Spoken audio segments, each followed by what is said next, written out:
আসসালামু আলাইকুম সুপ্রিয় দর্শক।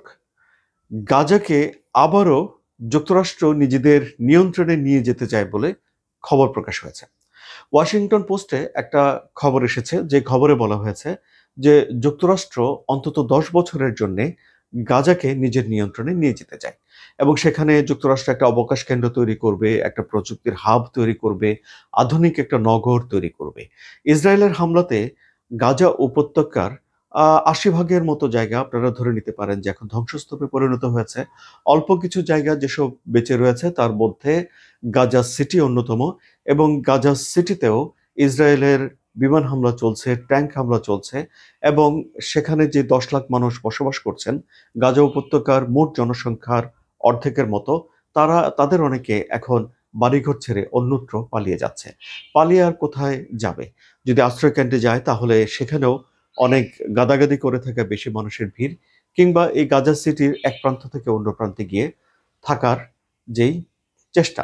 এখন যে প্রতিবেদন প্রকাশিত হয়েছে তাতে যেসব তথ্য বলা হয়েছে এগুলো একেবারে যে নতুন তা নয়, কিন্তু এর আগেও আমরা ডোনাল্ড ট্রাম্পের কাছ থেকে এরকম কাছাকাছি একটা প্রস্তাব শুনেছিলাম, যে প্রস্তাবে বলা হয়েছিল যে গাজা সিটির লোকজনকে তিনি অন্য কোনো দেশে সরিয়ে দিতে চান এবং এখানে তিনি একটি অবকাশ শহর, সমুদ্র তীরের একটা মনোরম ছিমছাম শহর তিনি গড়ে তুলতে চান, এবং তখন এ বিষয় নিয়ে ব্যাপক আলাপ আলোচনা হয়েছিল।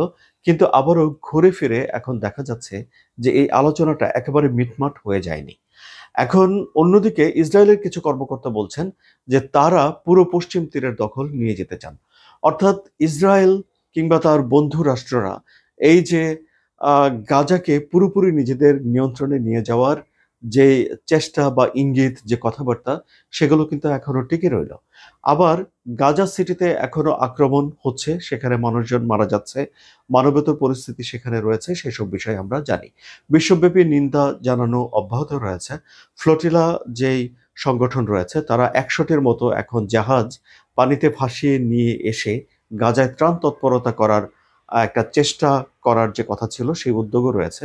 যদিও ঝড়ো আবহাওয়ার জন্য তাদের রওনা হতে একটু দেরি হয়েছে, কিন্তু তারা ফাইনালি সমুদ্রে যাত্রা করতে পেরেছে। ইসরায়েলের তরফ থেকে বলা হয়েছে যে তারা যে ২০০৭ সালে এই যে সমুদ্রের অবরোধ দিয়েছে যেন কোনো জাহাজ নৌপথে এসে গাজাতে ভিড়তে না পারে, এটি তাদের জন্য একটা দরকারি এবং প্রয়োজনীয় একটা পদক্ষেপ। কেন? তারা মনে করে যে সমুদ্র পথে গাজাতে অস্ত্র ঢোকে, হামাস সেই অস্ত্র পেয়ে নিজেদেরকে শক্তিশালী করে, ফলে ইসরায়েল হামাসকে শক্তিশালী করতে চায় না, এই যুক্তি দেখিয়ে তারা এই অবরোধ দিয়ে রেখেছে। এর আগেও গ্রাটা থুনবার্গ এই অবরোধ ভেঙে একটা জাহাজ নিয়ে গাজাতে যাওয়ার চেষ্টা করেছিলেন, কিন্তু সমুদ্রেই তাকে, জলসীমার মধ্যেই তাকে ইসরায়েল আটক করে ফেলে জাহাজটি এবং তাকে বিমানে করে দেশে পাঠিয়ে দেয়। এখন এই যে ফ্লোটিলার যে জাহাজ বহর রওনা হয়েছে তাদের ভাগ্যে কি ঘটবে সেটি একটি দেখার বিষয়। আপনারা জানেন যে সুপ্রিয় দর্শক, ২০২৩ সালে হামাস একটা হামলা চালিয়েছিল ইসরায়েলে, যেখানে ইসরায়েলের ১২০০ মানুষ মারা গিয়েছিল। ২৫১ জন মানুষকে জিম্মি করে নিয়ে এসেছিল হামাস। এখনো বেশ কিছু জিম্মি আটক আছে। এই জিম্মিদেরকে মুক্ত করে নেওয়ার জন্য এবং জিম্মিদের নিরাপত্তার দাবি করে ইসরায়েলে নেতানিয়াহুর বিরোধী বেশ কিছু বিক্ষোভ হয়েছে।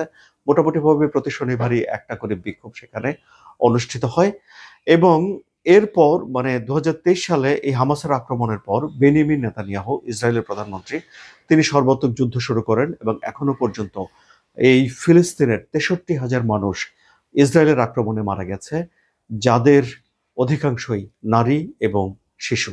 গাজার পরিস্থিতি মানবেতর। সব তো শুনলেন সুপ্রিয় দর্শক। আপনাদের কি মনে হচ্ছে? আপনাদের মতামত কমেন্টে জানান। আলোচনা যদি ভালো লাগে তাহলে সাবস্ক্রাইব করে চ্যানেলের সঙ্গে থাকুন। ধন্যবাদ।